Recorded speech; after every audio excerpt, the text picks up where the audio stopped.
Hello, StockTwits Nation. Welcome back to another executive interview. I'm Katie Perry, and I'm joined by Everett Willard Gray, the second founding partner and current chief executive officer of New Era Energy and Digital. That's NUAI on NASDAQ. Will, so lovely to see you today. Yeah, thank you. Yeah, thanks for the long legal introduction. Will's just much more simplistic, so appreciate that.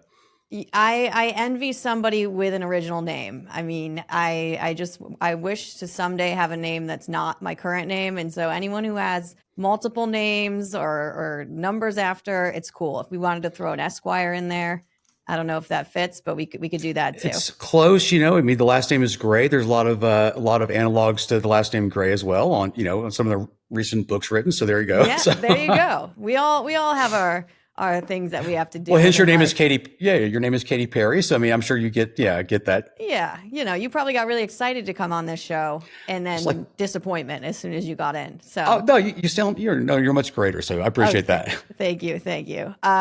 Well, let's get into what you're building. So New Era Energy and Digital, building new kinds of data centers. So these are our investors watch the show are very into this topic. These are the giant facilities that are powering all of the things, AI, supercomputers, cloud. Let's talk about what you guys do. You were known as New Era Helium, and you rebranded. We did, yes. So tell us a little bit about that change and kind of what that strategic shift represents for the company. Yeah, I mean, that's a great question because we get that question from investors, nonstop. And it's quite a relevant question as well. So originally when we went public, we've always kind of had in the background this business segment for the AI infrastructure. Because when you look at the production of helium, 95% of helium is in association with natural gas, which we have a lot of natural gas. And so historically, natural gas prices in the Permian Basin. So we're based here in West Texas. So just because, your investors are watching NYMEX and they see, nat gas at $3.09, that's not necessarily what it trades for in the Permian Basin. So I would say the last year and a half, it's been trading negative. So it's like, okay, what is the arbitrage? Do you make more money selling it as gas in the pipeline or making it into power? And so we have spent a tremendous amount of time really understanding, power gen. Obviously, a lot of the Bitcoin miners, that's what they've done with either stranded gas and or utilize, gas-fired power plants. And so we kind of skipped the Bitcoin mining phase and went straight more to the AI infrastructure, to be honest. There are some good examples of companies, many Bitcoin miners that are out there that have actually, kind of, I would say, kind of have grown up, I guess, not even. Yeah. Pivoting really, towards the AI. Pivoting towards the AI, obviously better margins as, the cost of Bitcoin mining is still a little expensive relative to the price of Bitcoin. So obviously with that business segment transitioning to the AI infrastructure, we've had tremendous, and I do mean tremendous, response to that segment. And also one other reason was when we were going public during 2024, there was a helium shortage called helium shortage 4.0. Well, once we de-SPAC'd, that shortage stopped, and like any commodity, it was oversupplied. So people weren't necessarily concerned with helium anymore because it just wasn't as needed. It's still needed. Obviously, we kind of play across how we feel the AI ecosystem because the number one end use application for helium is for semiconductor chips. So we kind of look at it from the cradle to the grave. So cradle being the completion of the nanochips from like NVIDIA, whatever, AI chips to the end product, which is the power, which is with the compute side. Got it. And so we decided to say, listen, let's focus on the infrastructure component. And since that's where the vast majority of the interest lies, as well as the potential revenues that we're looking to secure here through what we've done thus far. Yeah. And I think you brought up something interesting. The Permian Basin, for people who don't know at home, this is giant oil, natural gas field in West Texas, some parts of New Mexico, I think. But Correct. It is one of the most productive energy regions in the country. And a lot of this infrastructure conversation, it's all sort of feels like it's all kind of happening out in the West in some of these pockets of the country that when we talked about tech 5-10 years ago, you have Silicon Valley, you got New York, and I see you wearing a cowboy hat.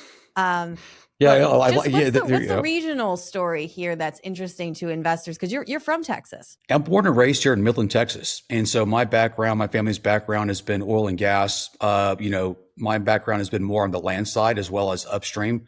So, participation in drilling wells, understanding how natural gas is produced, how it's priced, how do you hedge it, all of those certain nuances that accompany any sort of hydrocarbon. So obviously natural gas is in abundance within the Permian Basin. Hence, the negative, what they call Waha pricing. So for investors, if you want to see kind of the price disparity between NYMEX and Waha, you can do that. And so think about that. So cost of power, that's your biggest, CapEx for any sort of power generation, whether it's nuclear, wind, solar power, I mean, all of the above, right? So just pick your type.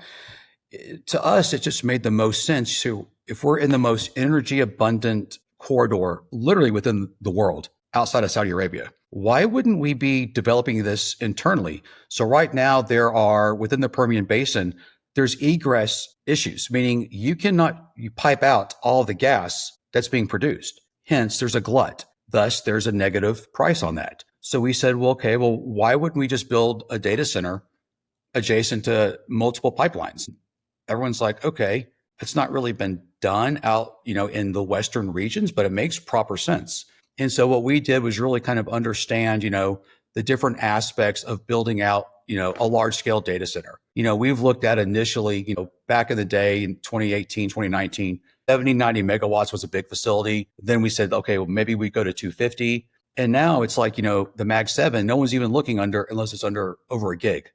Mm-hmm. And so for us, it's like, okay, so it's just a function of so much gas to fuel what they call behind the meter power generation, as opposed to grid connect. But I think going back to your question about the hat, and I think this makes perfect sense because we really are kind of a bridge between the digital world, which we classify as Silicon Valley, and the energy world, which is Houston. So for those of your investors that have been to both areas, I mean, two different distinct cultures. Down in Texas, all the guys are going to be wearing cowboy hats and boots. In Silicon Valley, maybe it's trucker hats. So we said, hey, what the heck? Let's just get a hat that kind of, combines the both, and to really symbolize the bridge that we actually are creating right here in the Permian Basin. Yeah, there are a lot of interesting things happening right now with new world, new ideas, old worlds converging. I feel like you're at the center of that. I want to go back to the cost advantage you talked about, and specifically the advantage to customers that you're using it. So maybe we can even back up a second. Who are your core customers? What types of people are you selling to? And then how does that pricing leverage that you're offering impact their businesses? Well, so that's a good question. I mean, so there's different ways to look at what we're doing. So we're obviously, newer at this. So I think like most any business entity, you always want to crawl before you walk. And so kind of like in this game, they have what they call powered land. Then the next step up is powered shells. And so think of companies like Applied Digital. Yep. What Wes has built at Applied and his team is just phenomenal. So we really like to share like kind of an analogy is like, think of us, a mini Applied, where Wes was years ago. And he had the foresight to do what he did and did an amazing job. But for us, how we differentiate is so we are true oil and gas individuals that do understand the power generation side, and how can we get the cost of power down for the end user? So for instance, our first project will probably be a powered land cell as opposed in lieu of a powered shell. So powered land means we've entitled all the acreage with everything, so obviously we're in a non-attainment zone. So for air permitting, behind the meter power gen, possible connection to the grid, water usage, proximity to fiber, all of those natures, right? And then you look at a hyperscaler that would come in here and state, okay, hey, this makes perfect sense. But one thing, Katie, I think, to look at, as you mentioned earlier, some of the hyperscalers have really kind of gone away from the metro areas. Mm-hmm. And so for instance, CoreWeave announced a great location called Helios, which is in Post, Texas. And for those folks that don't know where Post, Texas is, it's not near a major hub. It's kind of more towards Lubbock, Texas, than DFW. But again, there's different sort of models or different sort of products that each data center will do, whether it's AI learning, whether it's inference, whether it's cloud compute, edge, what have you, which obviously is dependent upon latency, right? So latency is the amount of time it takes to basically get the answer you're looking for. So if, let's just say, so for our purposes in West Texas, latency may be milliseconds, which is still significant amount of time, versus the DFW area. And so maybe we're not the best place for a cloud, but we are great for an AI learning center that doesn't really depend on the sort of, speed that a major hub would. If that makes sense. So I think that's why you're seeing some of these. So it's like, why would you pay for the land, and all the excess power in a major hub when you don't need to? Yeah. And so it sounds like with the hyperscalers and other customers, there's nuances of kind of how you're set up where you are that may benefit different types of applications for the power they need. Can you share anything else about the types of people you're in conversations with, the size of the companies? Do they range from, a hyperscaler to somebody maybe smaller than a hyperscaler? What kind of color can you paint on just the types of conversations you're having on the commercial side? Well, on the commercial side, I have to be careful, obviously, from what's publicly available and what's not. But one thing I can share with you is that to build out the facility that we're looking at, that would be built on our acreage, I mean, it's a $20 billion plus facility. So I think you can ascertain that that's going to be a large corporation that would come in that would have to build that, but better yet, provide the GPUs. So when you look at that $20 billion cost, that's not just the infrastructure. That's more primarily assessed at the GPUs. So for instance, what they're doing in Abilene, Texas with Stargate. I mean, that's a prime example. I mean, Abilene, that's about 2 hours from us, just due east of us, right on the highway. So utilizing the same, fiber corridor that we'll be utilizing. Interesting. Well, let's stick on the state of Texas because Texas Critical Data Centers designed to scale to 1 gigawatt. I think for people outside of this space, we see that we're like, oh, it sounds like a big number, but help us sort of frame up kind of what this project is and what the magnitude is of something of this scale. It's quite significant. I mean, just think about 800 megawatts can actually, power Denver. I mean, that's the sort of power that we're talking about.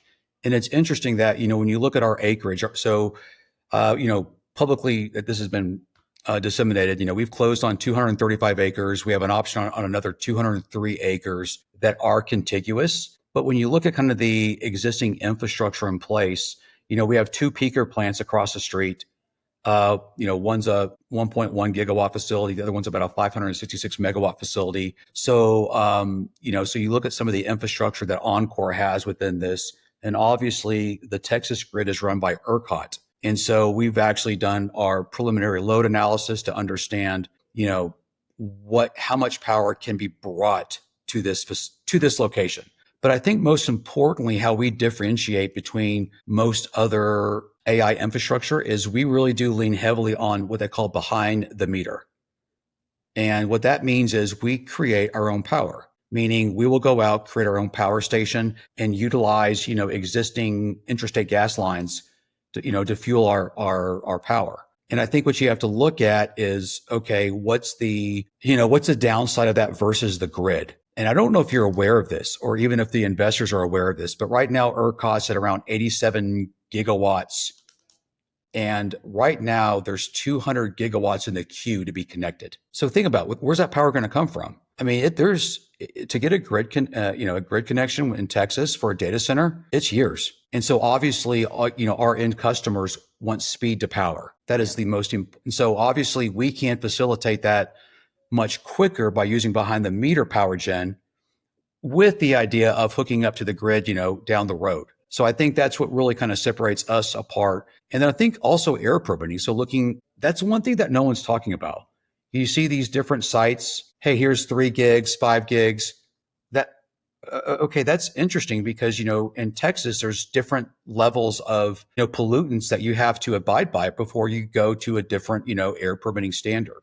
And so for how we developed and picked our site, we're also able to, in line with, the air, with air quality guidelines, power islands. So let's just say if you build a 250 megawatt facility at this location, Maybe you can build another one a mile away. Obviously, there are going to be nuances on who owns that particular power island. Is it going to one customer? Because that's subject to a lot of different rules. But obviously, behind the meter power gen is really kind of our bread and butter, with the ability to access the grid at a later date. But I don't know if you're familiar with this, Katie, but the Texas legislature also came out with a rule called SB6. No, I haven't heard of it. Tell us all about it. SB6, I think there's not enough time to talk about SB6 on today's interview.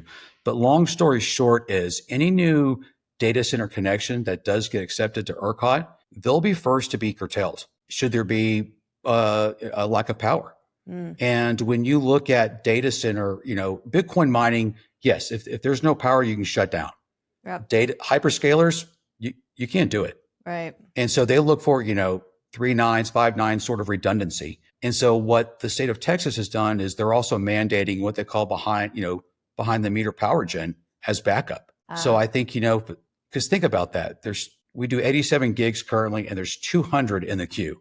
What is that going to do? So where is that power generation going to be built? So what's interesting here is if you drive around some of the smaller towns in West Texas, you can actually see a lot of peaker plants being built to provide power to the grid. Yeah. It's fascinating just to hear you talk about the intricacies of energy, and because this is such a different world. And when you're talking, it sounds like you've been in this space regionally and also professionally for a long time. And I'm curious if when you think about what you're doing and you're kind of shifting from this old way to the new way, and then Right. you have these tech companies being like, yeah, I guess we got to go build something in Texas, not knowing any of these sort of permitting, environmental restrictions. Like, do you think that's an advantage of just like being from the area, in the area, understanding? Because it seems like a lot of complexities, and it's not just as easy as I'm going to go buy land in Texas and we'll build a data center. And that's a great point, because everyone just thinks it's a land rush and just say, hey, I can go buy 1,000 or go option 5,000 acres and I can get a hyperscaler to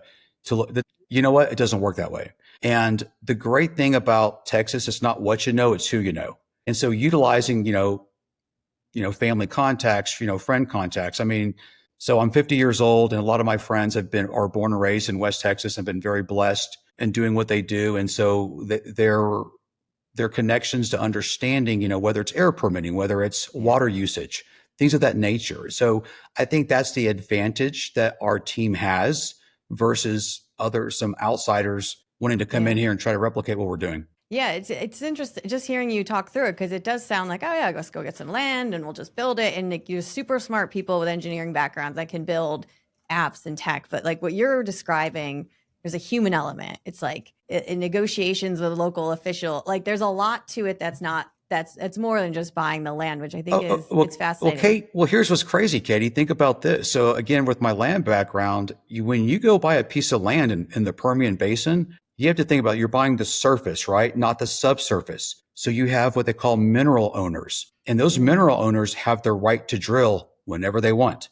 So you have to go out and negotiate a drilling corridor or set aside acreage because they have that option. And so I think there's a lot of nuances that people don't understand in the Permian Basin about it's not just as easy. Like you said, hey, here's 300 acres. So for instance, we've carved out 20 acres with the mineral owners under us. So if they want to drill horizontally under our acreage, they can do that, because what data center is going to come out there and spend 20 billion? Next thing you know, you get some sort of a phone call saying from a mineral, I want to go drill a well. That's not going to fly. Fascinating. I feel like this would be a good Netflix reality show. Like that's kind of the new Cowboys. Well, think about this. It's kind of like land. Taylor Sheridan may start writing about this, and I know there's no Mexican cartels in this facility yet, but you never know. But on the Landman series, because that is what's interesting about the Permian Basin. And I remember being in the Permian, being just conventional oil and gas, meaning you just drill vertical wells. Okay.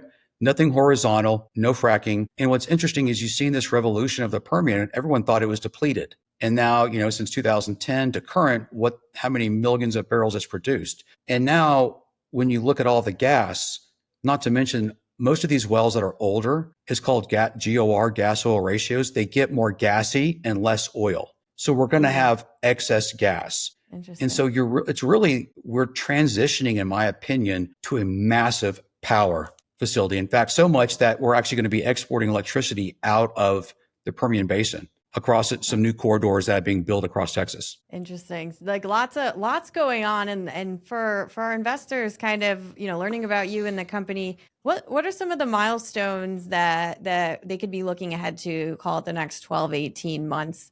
And what can they expect to hear or see from you guys? Yeah, so looking at LOIs, execution of understanding which hyperscaler is going to be planting their flag with us.